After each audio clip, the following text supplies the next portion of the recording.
Hey, Shalom. Kahala Yahweh, Bahasham, Yahweh Shai, Bahasham, Waha, Wahakwadash. Double honors to the apostles of the great millstone. Peace and blessings to Yakim, pushing his word in truth and sincerity throughout the four corners of the earth. The Samathia from the GMS Dallas camp. And wanted to go into a quick lesson. Lord willing, this will be edifying to the elect of Israel. And I wanted to go into what today you have people celebrating is Easter, and don't have a true understanding of what they're truly celebrating. And the vibration here is they're celebrating who what they call Jesus, which who the world ignorantly believes that they're celebrating the true power of the Bible, which is Yahweh Bahasham Yahweh Shai. Yahweh being the Father, meaning He is. All right. Bahashem is Ba in Ha, the Sham name, and Yahweh Shai meaning He is our deliverer, He is our salvation. All right. But they don't understand that this is basically is going into a pagan holiday. All right. This is actually going into a pagan holiday. Now, what we just celebrated was the new year coming into the spring. All right. That is we just celebrated the Passover. All right, that was actually we just celebrated that a week ago. And when we celebrate the Passover, that's the celebration of the night that Death Angel flew over Egypt, the time we was enslaved with Egypt. All right, and Egypt basically threw us out because what happened is that the firstborn of Egyptian, or just the firstborn of everything, the animals, the people, all was put to death. Unless you had that covering, which is that blood over the doorpost. All right. And then also, it's also the time where Yahweh Shah laid his life down for us, all right, on the cross. But when you have this time of Easter, now you have people celebrating, passing out egg baskets. They're doing it for the kids. They have it at church, and then everybody wear what colors that their Easter Sunday best and all that BS, bro. That is basically going off. All right, you know not what you worship. As Yahweh Shai told the woman at the well in John 4, around the 21st verse, you know not what you worship. All right. He said, for salvation is of the Jews, but our people do not understand. And when you tell them, they don't want to pull it up. All right. This is here on BibleTools.org. All right. And Salakia is kind of small if you can't read it, but I'm going to read it for you here. It says, all right, what is the meaning of the name Easter? All right. It says you have been led to suppose the word means resurrection of Christ, and Christ goes into anointing the Messiah Mashiach. All right. That what Christ means. It means anointed. All right. It says for 1600 years in the Western world has been taught that Christ, I'm going to read it verbatim, Christ rose from the dead on Sunday morning, but that is merely one of the fables the apostle Paul warned readers of the New Testament to expect. The resurrection did not occur on Sunday. All right. It said the name Easter, which is merely the slightly changed English spelling of the name of the ancient Assyrian and Babylonian goddess Ishtar. All right. Comes to us from old Teutonic mythology, where it's known as this Ostern, the Phoenician name for the goddess of Astarte, consort of Baal, the sun god, who worship is denounced in the Almighty, denounced by the Almighty in the Bible as the most abominable of all pagan idolatry. All right, so our people are dismayed by this; they don't understand that, right? It says, look up the word Easter in the Western Dictionary. The Webster Dictionary, you will find it clearly reveals the pagan origin of the name. All right. So it tells you to pull it up and look and see. But our people are so endowed by it and so has been so indoctrinated over the years that they would not want to date. Like you say, they don't have the eyes to see and the ears to hear. They don't want to see it. They reject the knowledge. All right. So the Lord is going to reject thee. Now I'm going to go into what is this here? I'm going to go into Jeremiah 10.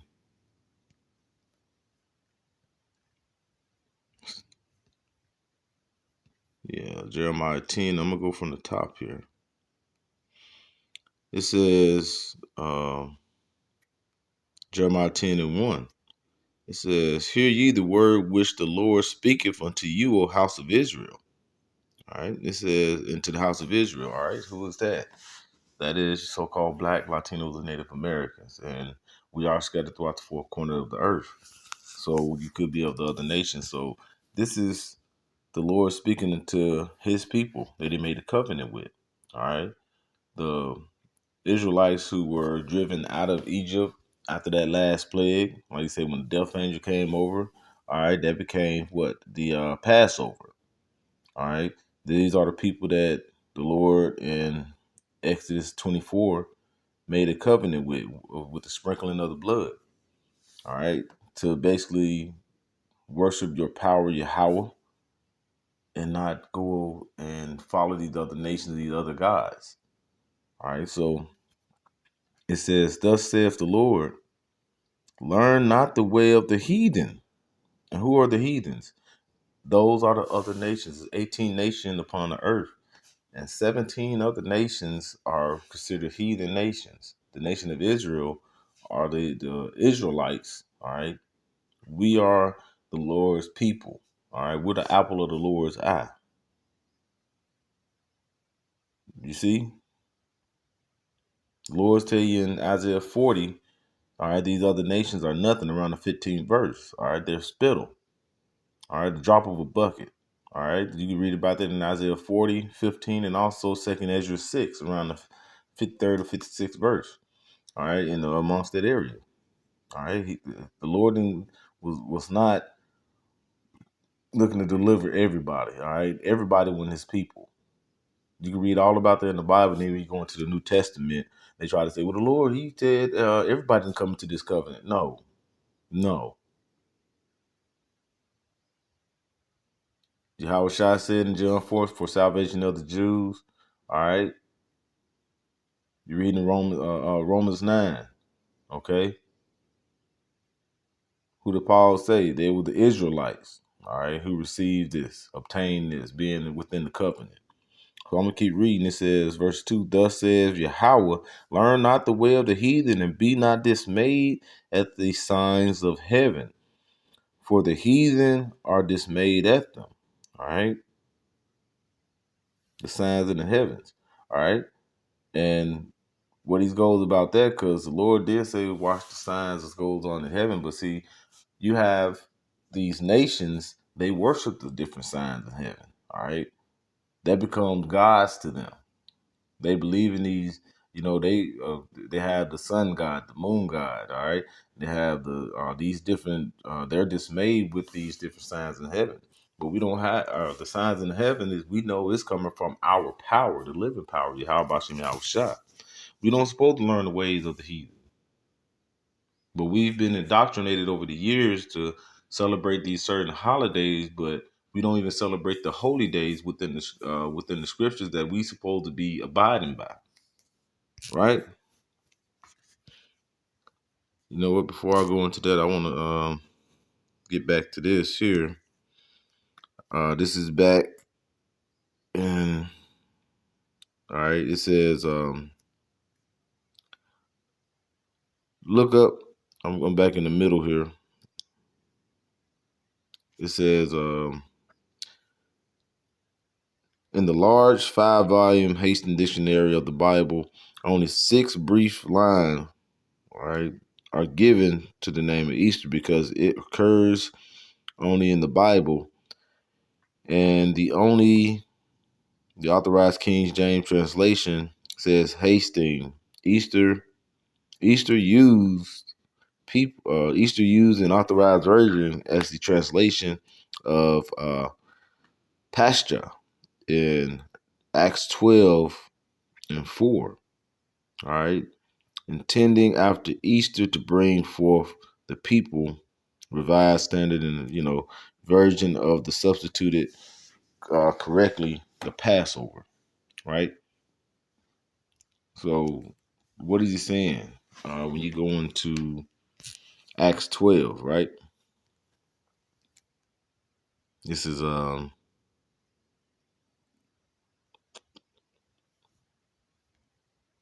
Acts 12:4. We're gonna get right to it. We went over this actually. We have Thursday sit downs here, and we actually went over this. We had the elder leading, and he went into this elder Yariala. So it's Acts 12:4. It says, and we had when he had apprehended him and put him in prison. And if you read about this, this is when Peter was thrown into prison. All right, it says, get right to it. All right.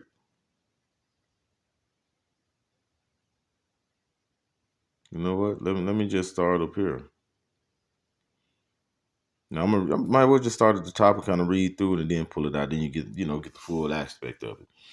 This is Acts 12:1. It says, now about the time Herod the king stretched forth his hand to vex certain of the church, and he killed James, the brother of John, with the sword. And because he saw it pleased the Jews, he proceeded further to take Peter also. See, and it pleased who? It pleased his our own people to see. All right, the apostles being put to death. All right, they're gonna the prophets. They love to see the prophets. All right, the followers of Yahweh Shem Shah put to death because what? They were indoctrinated. They were fully they were persuaded to move forward with what the the power of the other nations, move forward with believing in them. All right. You even had the one they still said they they followed the church, they believed in Yahweh Shem Shah, but you got to understand, you had some righteous scribes, Pharisees, but you had some wicked ones that was basically um, spearheaded by who? The overall the Roman Church. I mean, the Romans. All right, they had the heathen that they used to basically keep them in power to push what the basically control the mind of the people. All right, you keep our pockets fat, and we'll keep our people in line. All right, that's what the Romans and the wicked scribes and Pharisees had in mind, and they basically persuaded the people. All right, it says, and because verse 3, it says, and because he saw it pleased the Jews, he proceeded further to take Peter also. Then were the days of unleavened bread. All right. All right. We just ended the feast of unleavened bread last night. All right. Saturday sundown. Now, and then it went right into what? The Sabbath day. So we're basically in the Sabbath day now. So you could say this is like into a double Sabbath that we're in, from Friday night to Saturday night, which was basically in the Feast of Unleavened Bread. Now from Saturday sundown to Sunday sundown, which would be later today, this is the actual Sabbath day. All right. Verse 4 says, and when he had apprehended him, he put him in prison and delivered him to four quaternions. All right, if I'm saying that correctly, of soldiers, to keep him intending after Easter to bring him forth to the people. All right. You can read over here in the NLT. It said the trial after the Passover. Now you people have people here be like, Easter, you see, he said it's Easter. But like I said, hey, that's when you got to go into words.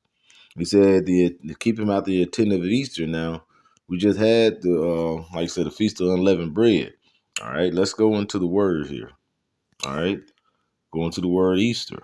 Because, people just take Easter and the first thing come to their mind, oh, Easter Sunday. It must have been Sunday, Easter Sunday.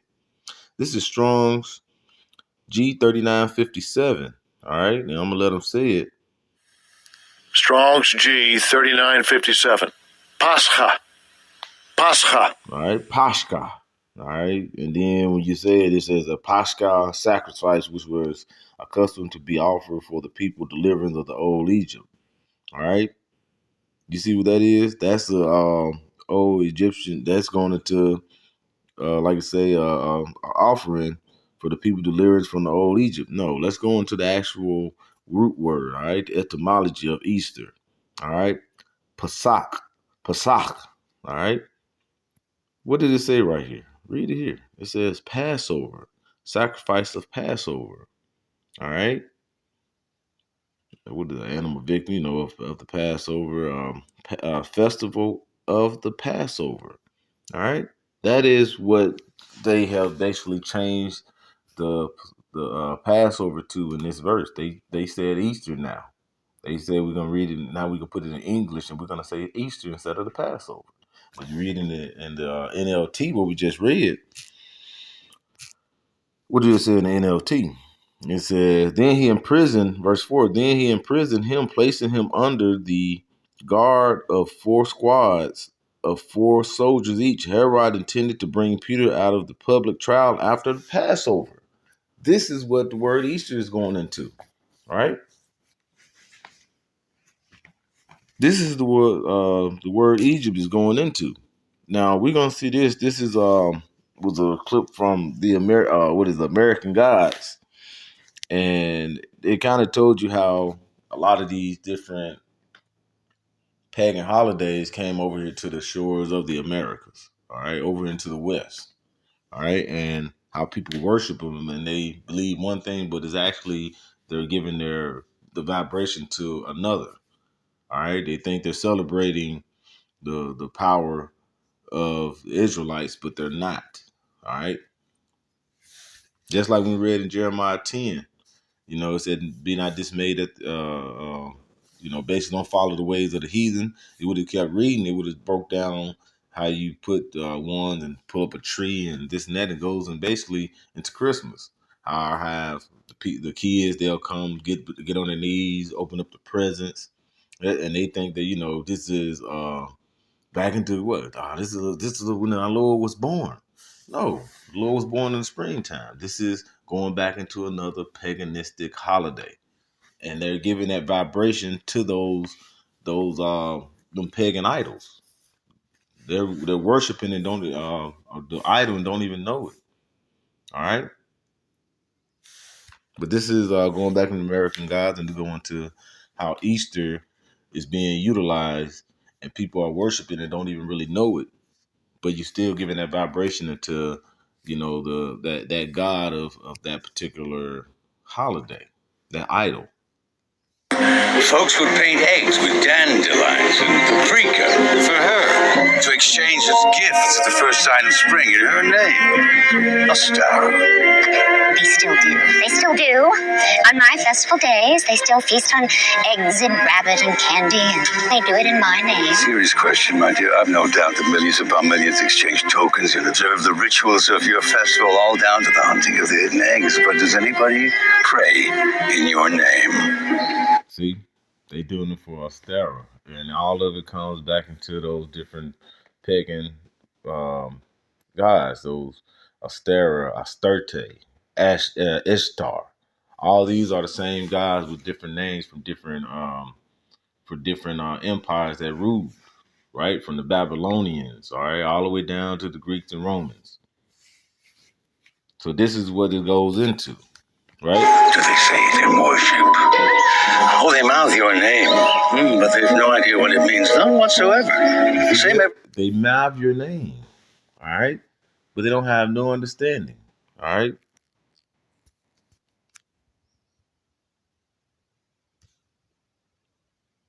And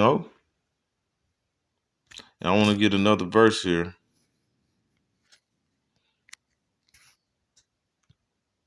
This is Isaiah 1, all right. In verse 3, it say, the ox knoweth his owner, and the ass his master's crib, but Israel do not know. My people do not consider. They don't even consider these things. They don't even consider that they're basically worshiping a God and they don't even know it. They're not living. They're not really worshiping their true power, which is Yahweh, all right, and also Yahweh Shai, all right, who basically laid his life down for us, to tell you in Colossians how he nailed our sins upon the cross for us to receive that mercy. But our people don't even consider that, all right. Verse 4 says, our sinful nation, a people laden with iniquity, a seed of evildoers, children that are corrupters, they have forsaken the Lord. They have provoked the Holy One of Israel unto anger, because our Lord is a jealous power. They are gone away backwards. They don't give a damn of what they're believing, and they just say we're doing it for the kids. That's why the Lord got to come and kill these niggas, because they do not believe. And when I'm talking about these niggas, I ain't just talking about so-called blacks. All right, I'm talking about the Northern Kingdom too. All right, I'm talking about, you know what I'm saying? The Northern Kingdom, the Southern Kingdom. All right, the Lord is coming for the elect this time.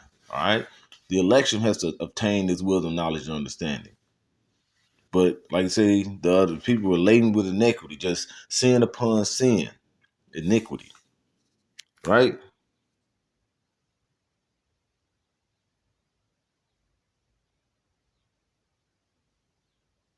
So let's get it right here back again. I'm gonna pull this up right here. Hold on, that ain't what I wanted here.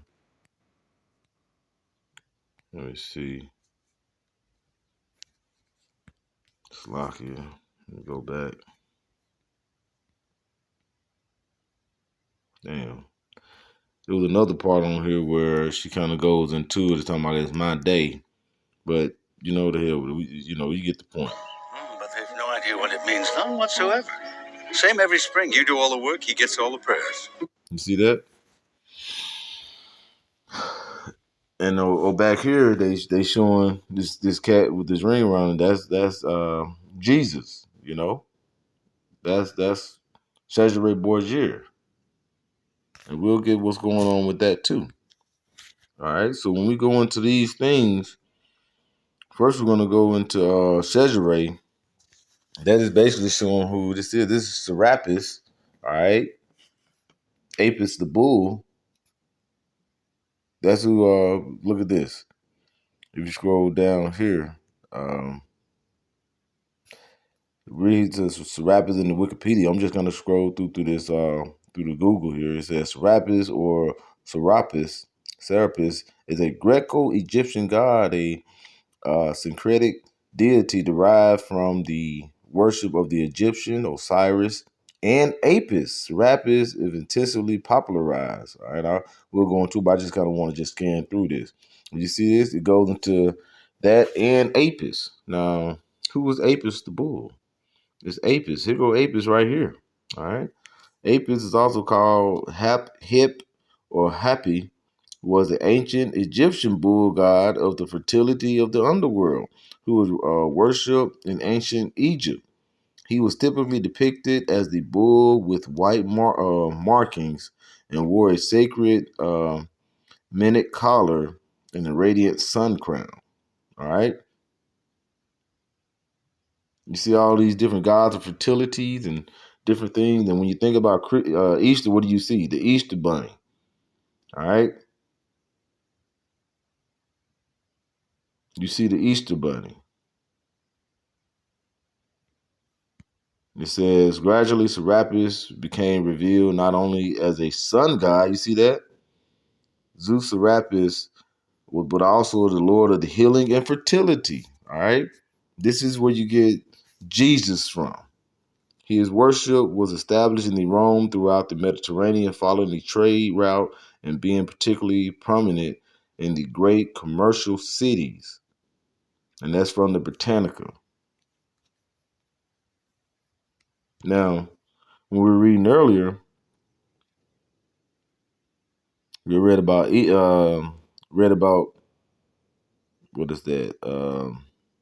Easter. It goes into who? Astarte, or Ishtar and Baal, right? Now we just saw it said Astera, which, like I said, everything connects hand to hand.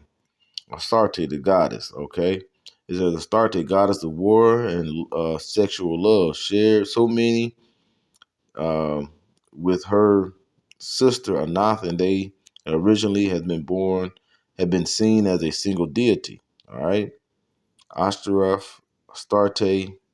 Okay, it says the Queen of Heaven, who the Canaanite burned offerings and poured what is a liberation. See, and I'm finna pull up what is that? Ishtar.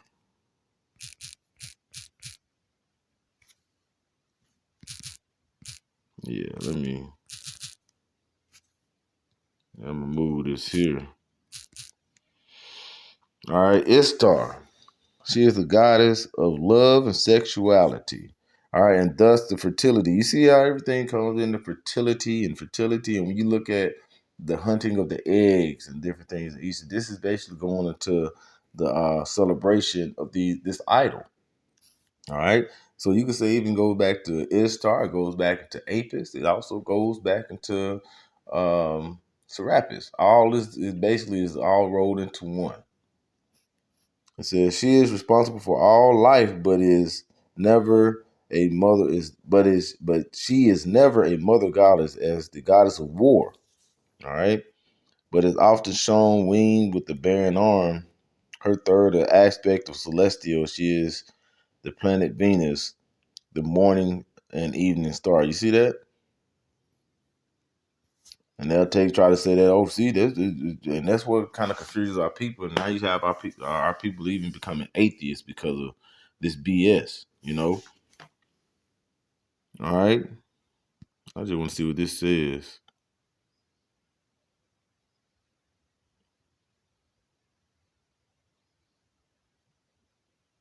Yeah, but as you see the point, this goes into, like I say, the different um, holidays, especially the days that we're in now, showing this is not the correct day that you should go by. All right. We're supposed to be celebrating the Passover. We're supposed to celebrate the Feast of Unleavened Bread. All right. In these times, this is basically our beginning of our new year. All right. This is the year of this new year that we celebrate. We're not supposed to celebrate Easter and all these different things. So, and I want to get one more here. What is that? This is Judges 2. I want to go on down, and you see it says Israel rebuked. All right, and this is going to go into the time when Joshua had died, and like I said, the elders. And then what did our people do? As you see right here, it says disobeys the Lord. All right, this is Judges 2:10. It says, and also all the generations were gathered unto the fathers, and there arose another generation after them, which knew not the Lord, nor yet the works where he had done for Israel. And the children of Israel did evil in the sight of the Lord and served Baal. All right. And it says, and they forsook the Lord Yahweh and their fathers, which brought them out of the land of Egypt, and followed other gods and gods of the people that were round about them. That's why the Lord said, do away with these other nations. All right. And bowed themselves unto them and provoked the Lord into anger. It says, and the Lord forsook and they forsook the Lord and served Baal and Ashtoreth.